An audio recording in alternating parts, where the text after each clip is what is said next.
As both parents and adults who care about our children, one of the hardest things to do is to try to help a child in crisis. Whether it's drugs, alcohol, sexual behavior, or other vices, it can be hard to be both helpful and compassionate while not either contributing to the problem or causing a child to shut us out. My guest today has spent a career working with and counseling youth in our region, and is so valued that her fellow citizens went so far as to name her Roanoke Citizen of the Year in 2021 for her advocacy and outreach with children and adults.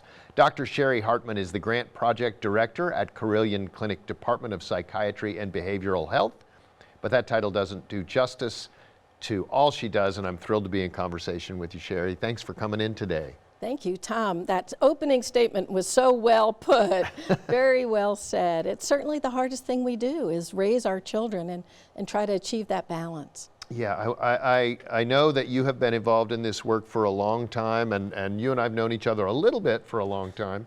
But I want to ask you this. I always like to start with just like, how do you think you got into the line of work that you're in? What, through your childhood, through your education, what led you to do what you're doing? You know, I did have in my own life a pretty turbulent adolescent period, just in family stressors that, you know, so many of our families are subjected to. And I knew that having support at that time mattered and changed the whole trajectory of my life, right? So having school-based supports, other family supports, made all the difference. And I really think that influenced the direction that I headed. Now, tell me about your schooling. Were there, you talked about the education support.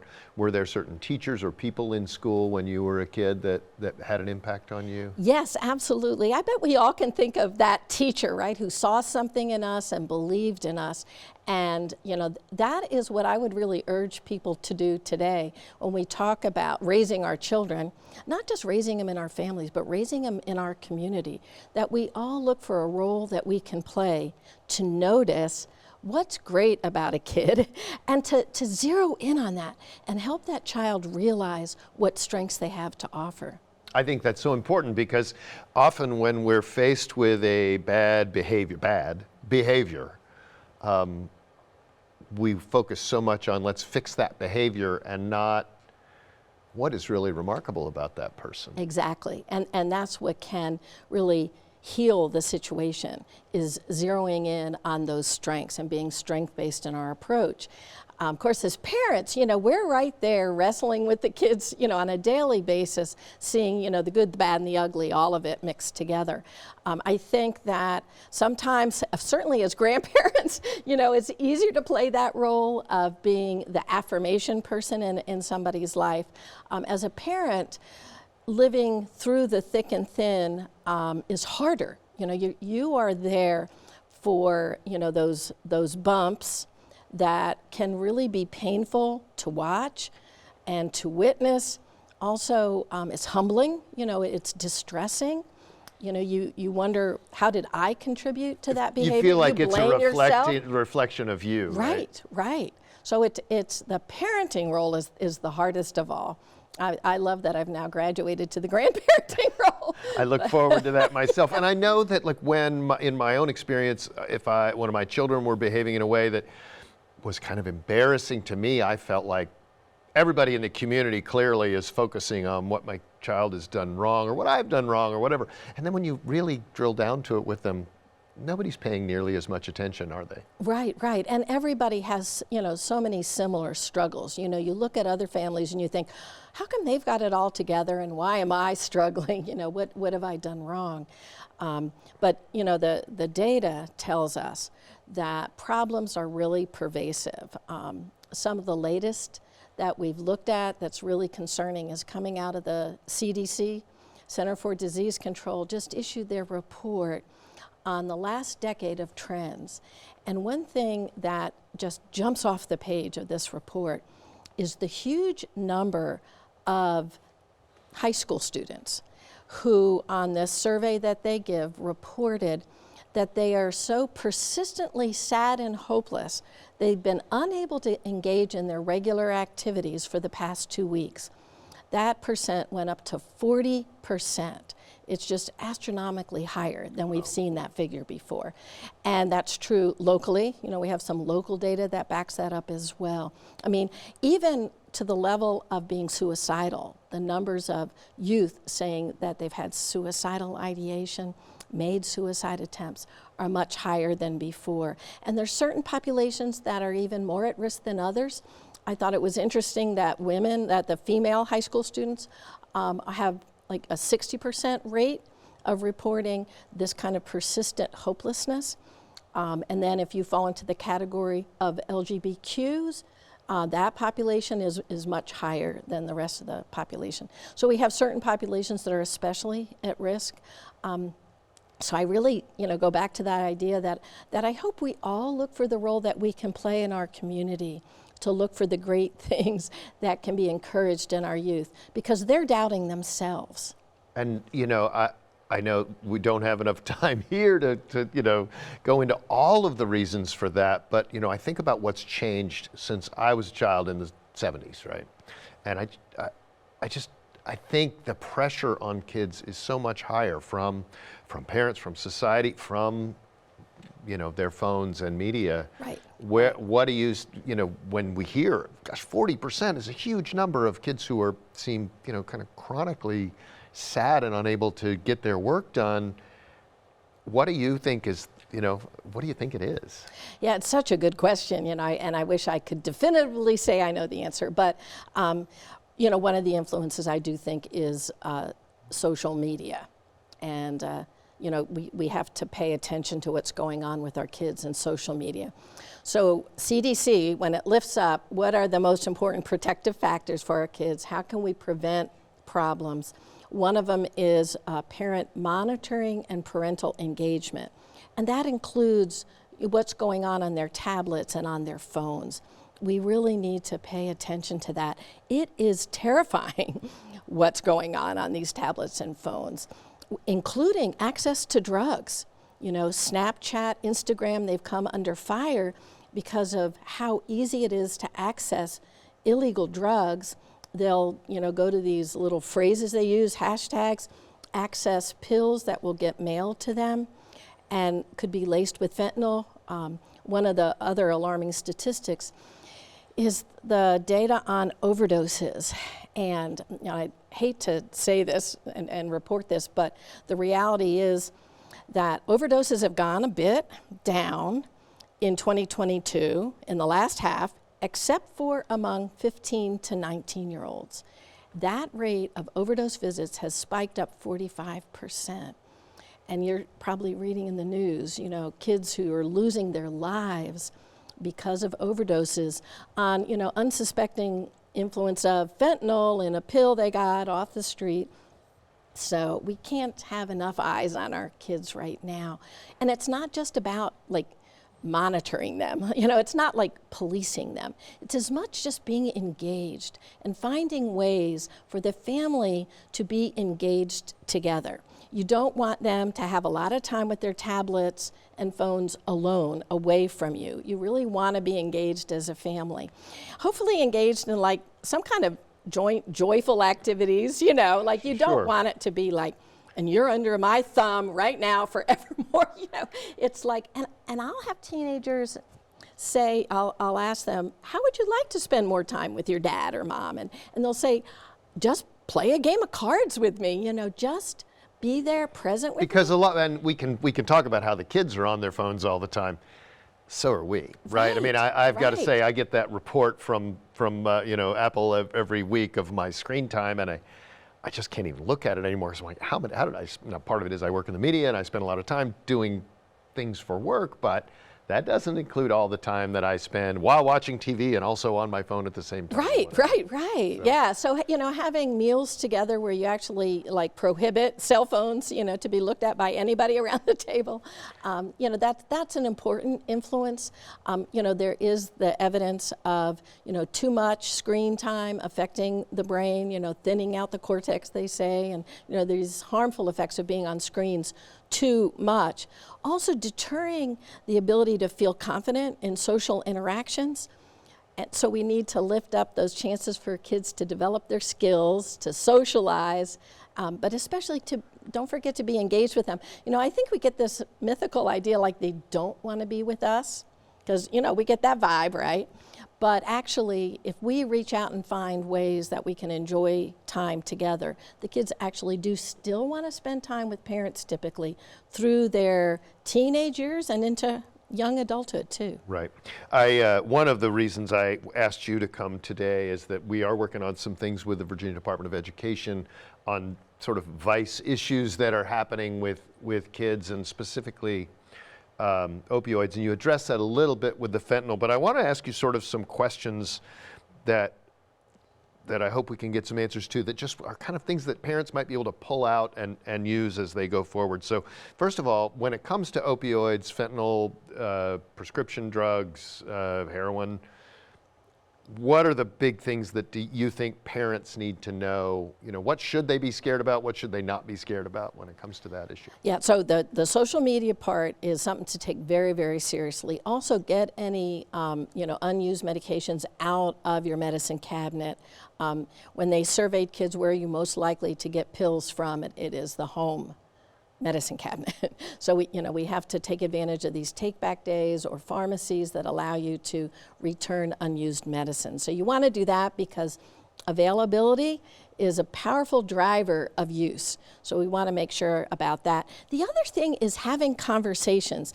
And that's really about any of these risky behaviors, whether it's sexual risky behaviors, and you and I used to do teen outreach program kind of stuff together, very much focused on reducing sexual risky behaviors, violence and drugs.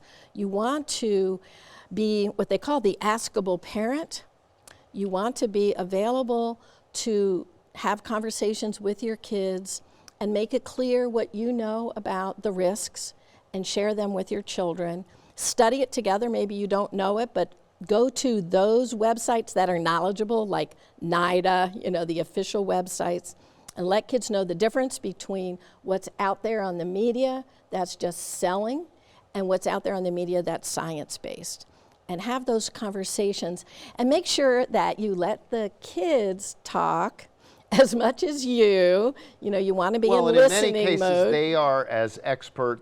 It's a good way to find out what they know too, right? We all start with this idea that, I'm the expert on this, but really they're steeped in it every day, and I'm sure they know people who have ordered. And it's not just the dark web, right? There are people who are ordering drugs online and doing all that. That's a good point, asking kids, and how do you see your friends using their phones? And, you don't have to tell me who or anything, but I'm just curious what's going on in your life. And it may not be an opportune time in your world. You might be exhausted from work, or it's the end of the day. It's inevitably not a great time when your kid starts talking. But prioritize that. Make sure that you make yourself available. When your kid is willing to talk, like my kids would say, Mom, don't multitask. Stop that. I need your full attention. Well, I know in our own family, my wife talks about a little secret that she discovered early on, that she would take one of our kids to Taco Bell and order through the drive-through and then sit in the parking lot. She said, I don't know what it is about Taco Bell, but it's like a truth serum with this kid. And we all have those little things that we can look for. One of the things that has been one of the big methods for fighting drug use, drinking in schools, have been largely based in abstinence programming. Don't do drugs, don't do this. What are your thoughts on abstinence-based, programs, and where do they have a place in our schools? Well, I would say that in coaching parents, that I encourage them to have rules. And I'm not going to tell you what rules to have in your home, but have that conversation again. It's going to work best if you involve the family in coming up with rules and reasons for the rules. So you might have rules around curfews, different kinds of rules that you feel like are making your family life safer, more respectful mutually, and so on. And that's what I coach parents to do, is to have a conversation around the table that includes the kids in rules that we all agree on will make this family safer and happier in living together. So I won't say, whether you should have a conversation about this, that, or the other, but my personal experience and professional experience has been that, you include the realities of the world in the conversation. So you know that if you say, don't ever have sex until you're 21, that's just not gonna be realistic. So you wanna shape the conversation that allows for the child to be able to say, I'm sexually active, this is what's going on in my life, and provide an invitation to talk about that, and then to talk about the best kind of contraceptive to have. It's going to be family by family, and families don't always agree with what would be my approach, but I would really encourage that conversation with your child. Okay, yeah, I think that's good. If you suspect a child, back to opioids, if you suspect a child is using very dangerous drugs, how do you start that conversation? Okay, a good question. I mean, any of these tough conversations can be hard to start, and so you're going to find your moment, the appropriate place, time, when people are not elevated. One of the things, another way I've coached parents, and this was back when I was doing a program that really addressed primarily marijuana use among youth. And I would say, okay, the first step in having a good conversation is making sure that you're all not amped up, right? I mean, you can find something out that will absolutely be like distressing and you feel amped up. You've got to calm yourself down if you're going to have a meaningful conversation. The children won't be able to hear a word if your level of emotion is so high that their brain has to shut down. So, there could be any number of things. It could be, a mistake of going on a church trip and drinking alcohol and getting kicked out. It could be any number of things, right? Like we've all been in these situations. If you're way amped up, you're not going to get anywhere. If you can calm the conversation down, get more information, have the child talk about, what were the factors that led in this direction? And who were you with? And, what made this feel okay? And now how do you feel about it? And get them to tell you the story rather than screaming at them about, how could you do this to me? I'm so embarrassed. In my own life, I remember a conversation. It was a drinking incident with a bunch of friends. My parents didn't address it at the moment. In the morning, I dropped a friend off back at his house, came back to my house, and when I came in the house, there were the liquor bottles on the table, and my parent, and they practiced that, right? Mm-hmm. Where when we had the conversation was the next day. Right. They had been mad about it the night before, but we were all drinking, so they didn't say anything at the time. And I really remember that being and that's another an thing is when moment. They're, sorry to cut you off, but when they're altered, you're not going to get anywhere. Right. So that's the other thing is, having that conversation in the moment when somebody is altered will get you nowhere. So you just say, look, we'll all go to bed, we'll talk about this tomorrow when we're more calm. The calm problem solving, and if you can model that, of course, none of us is perfect, right? We've all said things and wish we hadn't.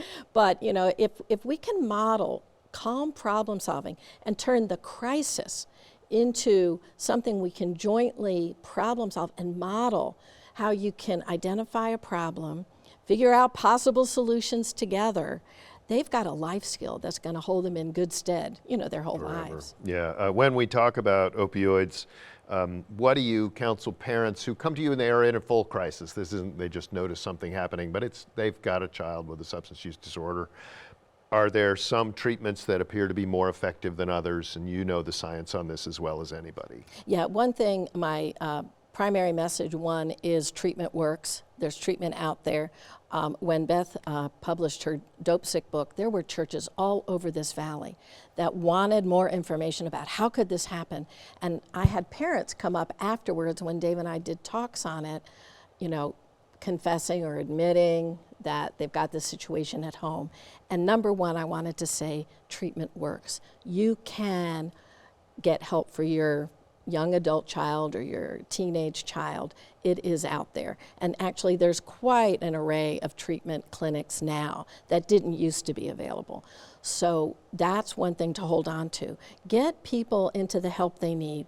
And another thing is to not pile shame on somebody. That is not going to make them feel like they can move ahead toward treatment. You want them to believe in themselves enough to seek out treatment. So you want to have They already have shame. Right. You don't need to give them more, right? Exactly.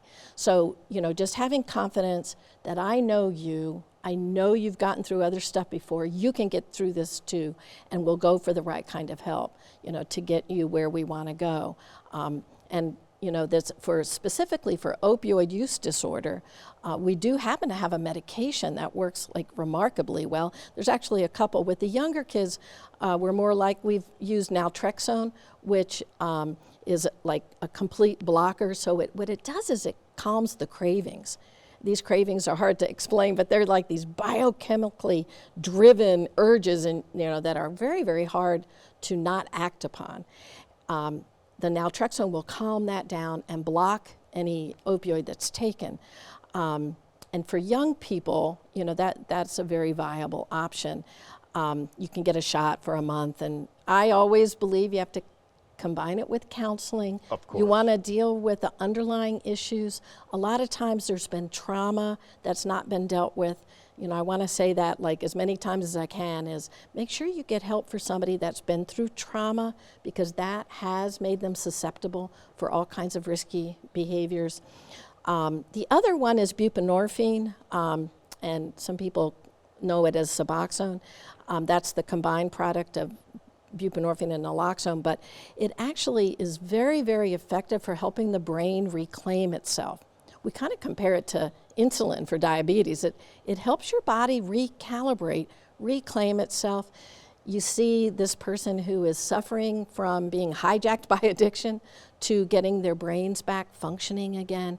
Again, combining it with the counseling, that's so important. And not to harp on this too much, but I have been in forums and things where people who have successfully stopped drinking in 12-step programs and everything else will say, and this is very common, you're just treating a drug with another drug.